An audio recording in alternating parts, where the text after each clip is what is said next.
बड़ी खबर देहरादून से आपको दे दें, देहरादून में अवैध प्लॉटिंग पर बड़ी कार्रवाई हुई है। भू वैज्ञानिक, खान अधिकारी और एमडीडीए के 2 सुपरवाइजर को निलंबित किया जा चुका है। डीएम के आदेश पर यह बड़ी कार्रवाई हुई है। कैनाल पर रोड पर की जा रही थी अवैध प्लॉटिंग और 14,174 वर्ग मीटर भूमि पर अवैध प्लॉटिंग हो रही थी। इस मामले में बड़ी कार्रवाई हुई है। 2 अधिकारी निलंबित किए जा चुके हैं। भू वैज्ञानिक, खान अधिकारी और एमडीडीए के 2 सुपरवाइजर जो कि निलंबित किए जा चुके हैं। अवैध प्लॉटिंग का ये पूरा मामला है। अवैध प्लॉटिंग पर यह बड़ी कार्रवाई की गई है डीएम के आदेश पर। और कैनाल पर रोड पर की जा रही थी अवैध प्लॉटिंग। 14,174 वर्ग मीटर भूमि पर अवैध प्लॉटिंग का काम हो रहा था, जिस मामले में जांच कराई गई और अब इसमें कई अधिकारी नपे हैं।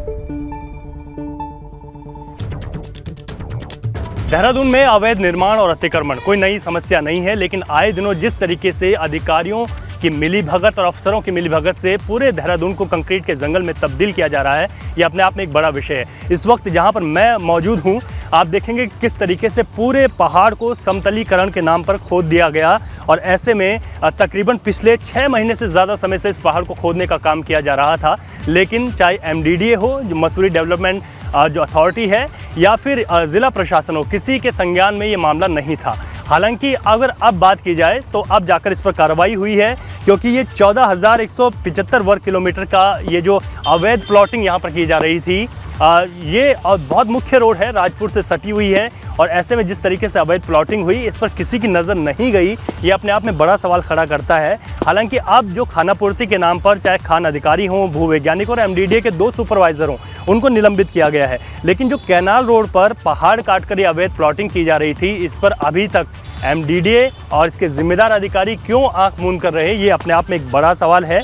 जब शिकायत हुई, डीएम यहाँ पर स्थलीय निरीक्षण करने पहुंची और उसके बाद जाकर अब इस पर कार्रवाई की लेपापोती ज़रूर की गई है। समतलीकरण की जो अनुमति थी, उसकी अवधि कब की समाप्त हो चुकी थी और उसके बावजूद भी इस तरीके का जो अवैध प्लॉटिंग का जो काम था वो यहाँ पर जारी रहा। एमडीडीए ये भी बताता है कि 19 जुलाई को एक नोटिस भेजा गया था, लेकिन अवैध प्लॉटिंग का जो काम है वो नहीं रुका। यानी कि एमडीडीए पर खुद कई सवाल खड़े होते हैं कि जब आप नोटिस भेज रहे हैं तो उसके बाद जो सुपरवाइज़र हैं वो आखिर उनकी निगरानी में मुख्य मार्ग पर जो राजपुर रोड से सटी हुई हो, वहाँ पर उनकी नज़रें कैसे नहीं गई। देखिए, अब तोड़ने का काम एमडीडीए द्वारा किया जा रहा है। यानी कि जब ये बना मुख्य मार्ग पर, जहाँ से अगर हम बात करें तो तमाम चाहे सचिवालय हो वो बहुत नज़दीक है और इससे जो है तमाम जो मंत्रियों के आवास हैं वो बहुत नज़दीक है और बहुत मुख्य मार्ग है। राजपुर जो पॉश इलाका है, जो अनिल गुप्ता हैं जिन पर कार्रवाई की गई है, एफआईआर दर्ज हुई है, वो दक्षिण अफ्रीका के गुप्ता बंधुओं के करीबी हैं और ये गुप्ता बंधु वही हैं जो दक्षिण अफ्रीका की राजनीति में अस्थिरता फैलाने वाले गुप्ता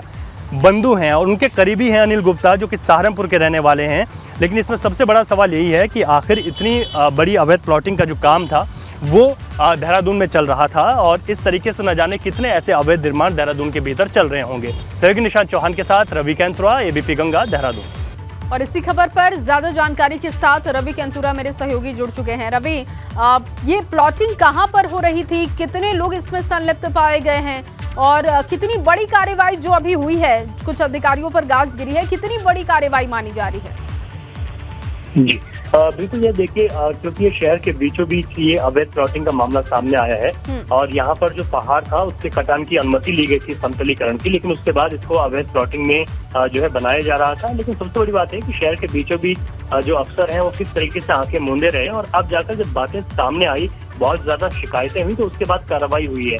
अभी तक अगर बात की जाए तो 2 सुपरवाइजर हैं एमडीडीए के जिन पर कार्रवाई हुई है। इसके अलावा एक खनन विभाग के अधिकारी पर कार्रवाई हुई है और एक अन्य पर कार्रवाई हुई है। लेकिन सबसे बड़ी बात यह है कि जब इस तरीके की अवैध प्लॉटिंग हो रही हो, भू माफियाओं के हौसले जब इतने बुलंद हो, तो निश्चित तौर पर जो बड़े अधिकारियों की शय है वो उनको जरूर मिल रही होगी। और कुछ रसूखदार लोगों के जो नाम है वो चर्चा में आ रहे हैं। अभी जो एक अनिल गुप्ता है सहारनपुर के रहने वाले, उनके खिलाफ जो है मुकदमा दर्ज हुआ है, लेकिन इसमें एक व्यक्ति नहीं है, 4 से 5 लोग हैं जिस तरीके की अवैध प्लॉटिंग यहाँ पर करा रहे थे। तो यहाँ पर खुद जब डीएम ने स्थलीय निरीक्षण किया है, उसके बाद एमडीडीए के अधिकारी वहाँ पर मौजूद हुए और उसके बाद ये कार्रवाई की गई है। लेकिन सबसे बड़ा सवाल ये है कि जब पूरा पहाड़ का जो पहाड़ के तरीके का जो हिस्सा था जिसका सिर्फ समतलीकरण किया जाना था, उसके बाद वहाँ पर अवैध प्लॉटिंग बिना एमडीडीए की परमिशन की शुरू होने लगी। हालांकि इस पूरे प्रकरण में बिल्कुल रवि, और जैसा कि आप भी बता रहे हैं कि इसमें कई और नाम सामने आ रहे हैं, तो और कितने नाम खुलकर सामने आते हैं इसका इंतजार करना होगा। बहुत शुक्रिया आपका तमाम जानकारी के लिए। आगे बढ़ेंगे और अगली बड़ी खबर आपको दे दें। दिल्ली में आज भाजपा शासित राज्यों के मुख्यमंत्रियों की प्रधानमंत्री नरेंद्र मोदी के साथ बैठक है। इसमें अलग अलग राज्यों के राजनीतिक मुद्दों पर पीएम मोदी से मुख्यमंत्रियों की चर्चा होने वाली है। सीएम पुष्कर सिंह धामी भी इस बैठक में शामिल होंगे। इस दौरान सीएम धामी उत्तराखंड सरकार की सर्वोच्च प्राथमिकता वाले एजेंडों के बारे में पीएम से बातचीत करेंगे, पीएम मोदी को जानकारी देंगे और 25 जुलाई तक सीएम धामी दिल्ली में ही होंगे। उत्तराखंड के अलग अलग महत्वपूर्ण मामलों को लेकर केंद्रीय नेताओं से भी मुलाकात कर सकते हैं सीएम धामी। और इस खबर पर ज्यादा जानकारी के साथ मेरे सहयोगी दिल्ली से अविनाश तिवारी जुड़ चुके हैं। अविनाश, कब ये बैठक शुरू होने वाली है? मुख्यमंत्री पुष्कर सिंह धामी भी पहुंचने वाले हैं, तो उनके पहुंचने को लेकर क्या अपडेट है? देखिए, अगर बात करें तो मुख्यमंत्री पुष्कर सिंह धामी इस वक्त बीजेपी मुख्यालय में ही पहुंच चुके हैं और मौजूद हैं। यहां पे अगर बात करें तो कई राज्यों के मुख्यमंत्री भी बीजेपी मुख्यालय में पहुंच चुके हैं। उत्तर प्रदेश के मुख्यमंत्री योगी आदित्यनाथ भी यहां पर आ चुके हैं। इसके अलावा अगर बात करें तो उत्तर प्रदेश के दोनों उप मुख्यमंत्री केशव प्रसाद मौर्य और ब्रजेश पाठक वो इस वक्त बीजेपी मुख्यालय में पहुंच चुके हैं। बीजेपी के राष्ट्रीय अध्यक्ष जेपी नड्डा भी यहाँ पे मौजूद हैं और इसके अलावा अगर बात करें तो बीजेपी के राष्ट्रीय संगठन महामंत्री वीएल संतोष भी मौजूद है। 2 बजे से ये बैठक शुरू होगी, जिसमें अगर बात करें तो तमाम तरह जो राज्य के मुख्यमंत्री आज पहुंचे हुए हैं, जो भारतीय जनता पार्टी का जहां शासन है, वो मुख्यमंत्री अपने अपने राज्यों को लेकर के फीडबैक देंगे कि किस तरीके से केंद्र सरकार की जो तमाम सारी योजनाएं हैं उसको लागू किया जा रहा है।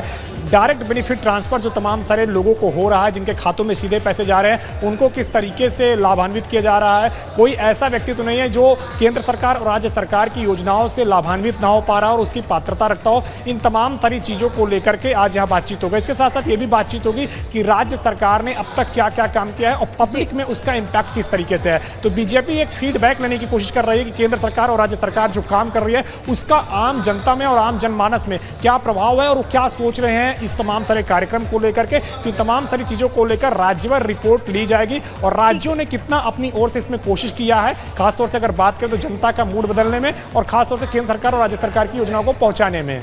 बहुत शुक्रिया अविनाश, तमाम जानकारी और अपडेट के लिए। और आगे बढ़ेंगे उत्तरकाशी से। अब आपको खबर दे दें, उत्तरकाशी में भूकंप के झटके महसूस किए गए। 12:37 पर भूकंप के झटके महसूस किए गए हैं। उत्तरकाशी से बड़ी खबर आपको दे रहे हैं। उत्तरकाशी में भूकंप के झटके महसूस किए गए हैं। 12:37 पर भूकंप के झटके लोगों ने महसूस किए।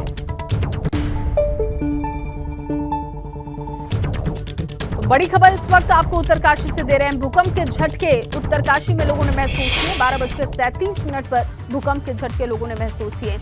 आगे बढ़ेंगे और कृषि मंत्री गणेश जोशी मसूरी विधानसभा क्षेत्र के चामासारी गांव पहुंचे, जहां उन्होंने मुख्यमंत्री मधु ग्राम योजना का शुभारंभ किया। इस दौरान कृषि मंत्री गणेश जोशी ने मधु ग्राम योजना के तहत मौन पालकों किसानों को 50 मौन बॉक्स भी वितरित किए और मंत्री गणेश जोशी ने चामासारी में कार्यक्रम में किसानों को मौन पालन कृषि से संबंधित अनेक जानकारियां प्रदान की। योजना के तहत चामासारी गांव में 500 मौन बॉक्स बांटने का लक्ष्य रखा गया है, जिसमें किसानों को बताया गया कि इस किट के फायदे क्या हैं। 50 लाभार्थियों को ये बॉक्स वितरित किया गया। तस्वीरें आप देख रहे हैं, चामासारी गांव की ये तस्वीरें हैं। गणेश जोशी पहुंचे हुए थे। मुख्यमंत्री मधु ग्राम योजना का उन्होंने यहां पर शुभारंभ किया, जिसमें 50 लाभार्थियों को बॉक्स वितरित किए गए। इस बॉक्स के फायदे क्या हैं, कैसे वो इसका इस्तेमाल कर सकते हैं, इसकी भी जानकारी दी गई किसानों को।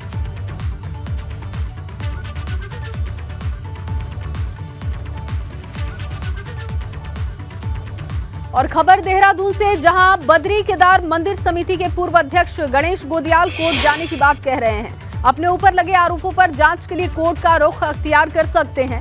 गोदियाल और धन सिंह रावत के बीच लगातार जुबानी जंग चल रही है और गोदियाल का आरोप है कि मंत्री धन सिंह रावत किसी और के कंधे पर बंदूक रखकर फायर कर रहे हैं। उन्होंने कहा कि जो भी आरोप उन पर लगे हैं उनकी सरकार जांच कराए, साथ ही मंत्री धन सिंह रावत के विभागों में हुए घोटालों की भी जांच होनी चाहिए।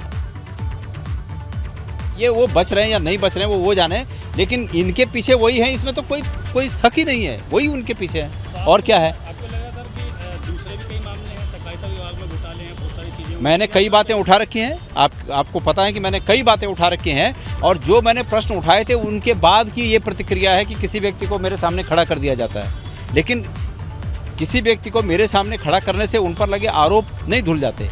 उन पर लगे आरोप भी जाँच के बाद ही धुल सकते हैं और मेरे पर लगे आरोप भी जांच के बाद ही धुल सकते हैं। और वहीं उत्तराखंड में कांवड़ियों की भीड़ है। लक्सर में सड़कों पर कांवड़ियों की जन सैलाब दिखाई दे रहा है, जिसकी वजह से सड़क पर लंबा जाम लग गया है। बहादुरपुर से सोलानी पुल तक करीब 4 किलोमीटर लंबा जाम लग गया है, जिसकी वजह से लोगों को दिक्कतों का सामना भी करना पड़ा। देखिए तस्वीरें आप देख रहे हैं, सड़कों पर कांवड़ियों का हुजूम है, जिसकी वजह से जाम की स्थिति दिखाई दी।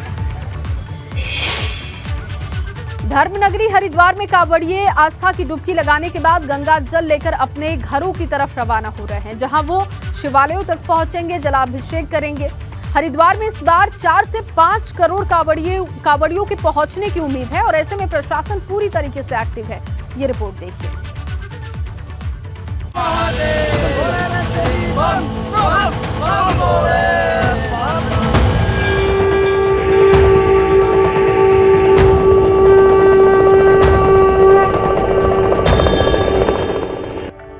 कांवड़ मेले के दूसरे चरण के साथ ही कांवड़ियों का हरिद्वार में प्रवेश होना शुरू हो गया है।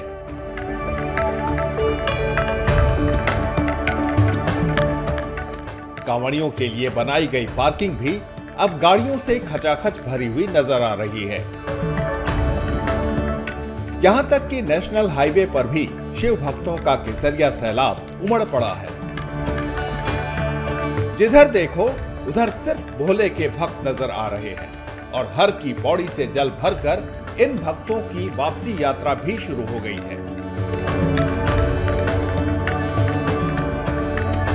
कोई कांवड़ में जल भरकर शिवालय के लिए रवाना हो रहा है तो किसी ने दौड़ लगा दी।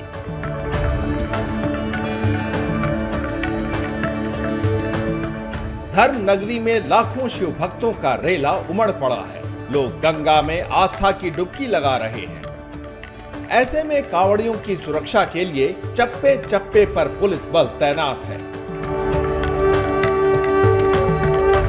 हमारी पूरी फोर्स एकदम अलर्ट मोड में है। हर एक जगह हमारी फोर्स तैनात है और जो डाक कांवड़ आ रही है उनको रोड पे लगाने नहीं दिया जा रहा। उनको कहा जा रहा है कि आप लोग साइड में लगाएं, जिससे कि हमारा हाईवे खाली रहे। हाईवे खाली रहने से डाक कांवड़ को जाने में सहूलियत होगी और लगातार हमारी फोर्स मोबाइल भी है। इसके लिए कई टीम बनाई गई है जो यहाँ से लेके नारसन तक, हर की पैड़ी से लेके नारसन तक पूरे हर एक रूट को कवर किए हुए हैं। कोरोना के चलते पिछले 2 सालों से बंद पड़ी कांवड़ यात्रा में इस बार अनोखे रंग देखने को मिल रहे हैं।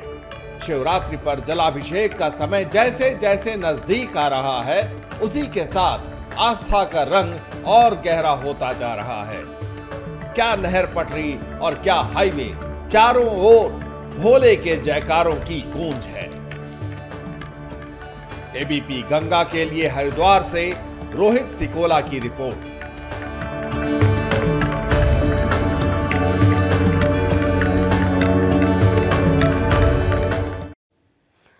और वहीं हरिद्वार में कांवड़ियों की भीड़ उमड़ रही है। रेलवे स्टेशन हरिद्वार पर जीआरपी की तरफ से पुलिस बैंड की धुन पर कांवड़ियों का स्वागत किया गया।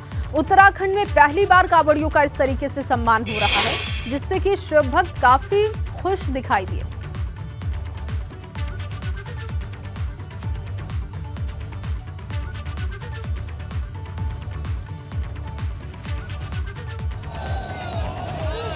और ये देखिए तस्वीरें आपको दिखा रहे हैं धर्मनगरी की, जहां पर कांवड़ियों का सम्मान हो रहा है, स्वागत किया जा रहा है। बैंड की धुन पर उनका स्वागत किया गया और काफी उत्साहित दिखाई दिए कांवड़िए।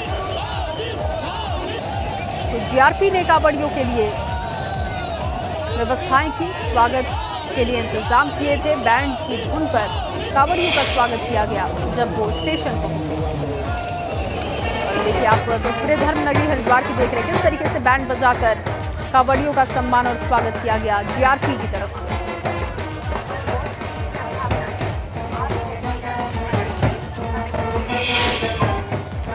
और वहीं बदलते वक्त के साथ कांवड़ का स्वरूप भी बदल रहा है। अब डाक कांवड़ का भी काफी प्रचलन है, मगर संतों का कहना है कि कांवड़ का असली महत्व तभी है जब शिव भक्त पैदल चलकर अपने गंतव्य तक पहुंचते हैं।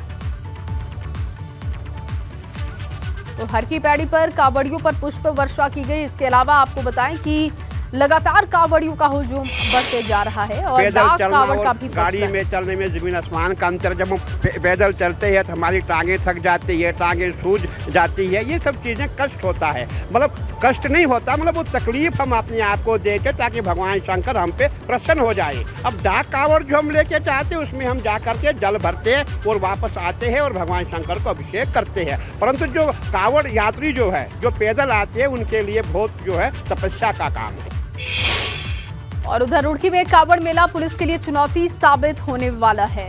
कांवड़ मेला अंतिम फेज में है, जिसके चलते डाक कांवड़ की आमद भी बढ़ गई है। पैदल यात्रियों के साथ ही डाक कांवड़ ने हाईवे पर कब्जा कर लिया है। रुड़की में पुलिस डाक कांवड़ को लेकर पूरी तरीके से अलर्ट है। मंगलोर बाईपास से लेकर लक्सर तक पैरामिलिट्री फोर्सेज और पुलिस बल की तैनाती है। नेशनल हाईवे पर मंगलोर बाईपास से कांवड़ मेला का रूट डायवर्जन किया गया है। बावजूद इसके जगह जगह पर कांवड़ियों का हुजूम दिखाई दे रहा है। कई जगहों पर ट्रैफिक व्यवस्था चरमराती हुई दिखाई दे रही है, जो कि पुलिस प्रशासन के लिए सबसे बड़ी चुनौती है।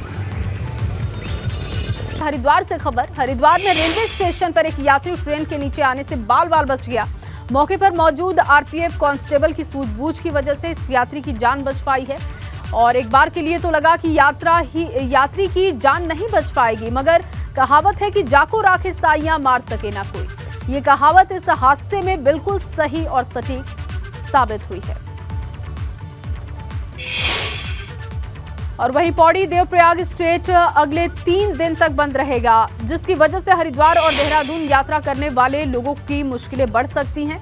दरअसल पौड़ी देवप्रयाग स्टेट हाईवे को 25 जुलाई से 27 जुलाई तक बंद रखने का फैसला हुआ है। इस रोड पर बने 160 मीटर मोटर पुल के भार की क्षमता की लाइव टेस्टिंग की जाएगी, जिसकी वजह से ये रोड 3 दिनों के लिए बंद किया जा रहा है। लेकिन जो लोग इससे गुजरते हैं उनके लिए थोड़ी परेशानी जरूर होगी।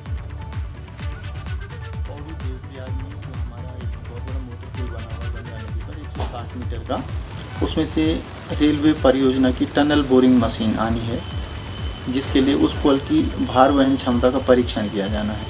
तो इसके लिए एक समिति गठित की है हमारे प्रमुख अभियंता महोदय ने, और जिसमें 25 से 27 तारीख तक इस पुल की भार वहन क्षमता का परीक्षण किया जाएगा कि ये पुल उस टनल बोरिंग मशीन के परिवहन के लिए उपयुक्त है या नहीं। और अब खबर पिथौरागढ़ से है, जहां मुंसियारी तहसील की होकरा मसूरी कांठ सड़क बंद है। भारी बारिश की वजह से ये सड़क पिछले 15 दिनों से बंद पड़ी है, जिसकी वजह से लोगों को जान जोखिम में डालकर सफर करना पड़ता है। जरूरत का सामान गांव में नहीं पहुंच पा रहा है, जिसकी वजह से लोगों की परेशानी बढ़ने लगी है।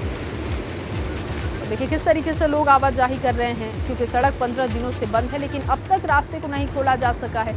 लगातार हो रही बारिश यहाँ पर परेशानी का सबब है। वहीं उत्तराखंड में बारिश का कहर जारी है। टिहरी में जोरदार बारिश ने लोगों की मुसीबतें बढ़ा दी है। टिहरी के बालगंगा के मानसार बासर गांव में पुलिया नहीं होने की वजह से लोगों को जान जोखिम में डालकर नाला पार करना पड़ता है। गांव के लोग सालों से पुलिया बनाने की मांग कर रहे हैं। प्रशासन ने इस तरफ कभी ध्यान नहीं दिया। देखिए किस तरीके से लोग इस नाले को पार करते हैं, कभी भी हादसे का वो शिकार हो सकते हैं। प्रशासन से कई दफा वो शिकायत कर चुके हैं, लेकिन प्रशासन ने अब तक ध्यान नहीं दिया है। और अब जब बरसाती नाले उफान पर हैं, उस वक्त में लोग किस तरीके से इन रास्तों को पार कर रहे हैं वो आप देख सकते हैं। कभी भी कोई बड़ा हादसा हो सकता है। मानसर बासर गांव में पुलिया ना होने की वजह से जान जोखिम में डालकर लोग सफर कर रहे हैं।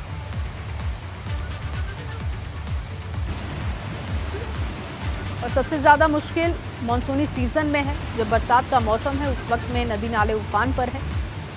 और ऐसे समय में इस रास्ते को ये लोग पार कर रहे हैं, जो कि सीधे जिंदगी को चुनौती देने जैसा है।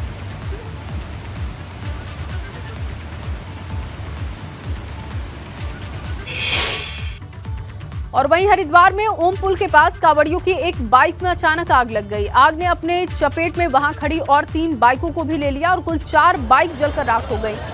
बाइक्स में आग लगने से वहां पर अफरा तफरी का माहौल हो गया। और देखिए तस्वीरें आपको आगजनी की दिखा रहे हैं। एक बाइक में पहले आग लगी और उसके अलावा जो 3 बाइक वहां पर खड़ी थी उसमें भी आग लग गई। वो बाइकें भी आग के हवाले हो गई और उसके बाद आग की चपेट में आने से चारों बाइकें धू-धू करके जलकर राख हो गई। तस्वीरें देखिए, एक्सक्लूसिव तस्वीरें एबीपी गंगा पर आप देख पा रहे हैं। कांवड़ियों की ये बाइक बताई जा रही है। और अब खबर रुद्रप्रयाग से, जहां रुद्रप्रयाग में अलकनंदा नदी पर बने जर्जर पुल से आवाजाही जारी है, मगर प्रशासन इस पुल की मरम्मत की जहमत तक नहीं उठा रहा। सवाल ये है कि क्या किसी बड़े हादसे का इंतजार हो रहा है।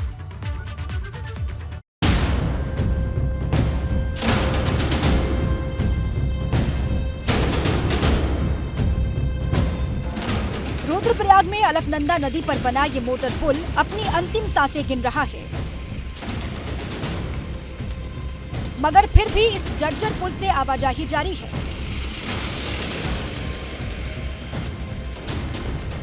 पुल का निर्माण 1964 में करवाया गया था, मगर पुल से अब एक से ज्यादा वाहन गुजरने पर ये कांपने लगता है। 2013 की आपदा में भी पुल की बुनियाद कमजोर पड़ गई थी। बरसात के मौसम में तो लोग यहां से जान जोखिम में डालकर सफर करते हैं। हालांकि डीएम अब कह रहे हैं कि पुल का ट्रीटमेंट जल्द शुरू होगा। ब्रिज की जो एज है वो काफ़ी हो गई है और उसमें थोड़ी जर्जर स्थिति भी है, स्पेशली 2013 की आपदा के बाद।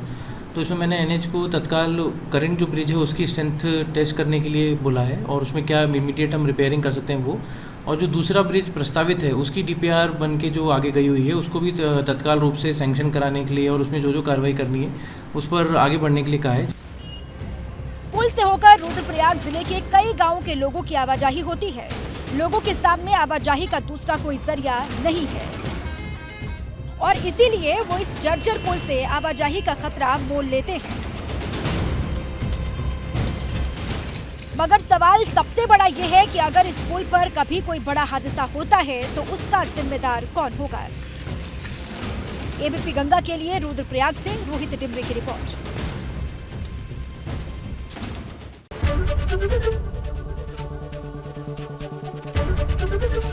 एबीपी गंगा, खबर आपकी, जुबान आपकी।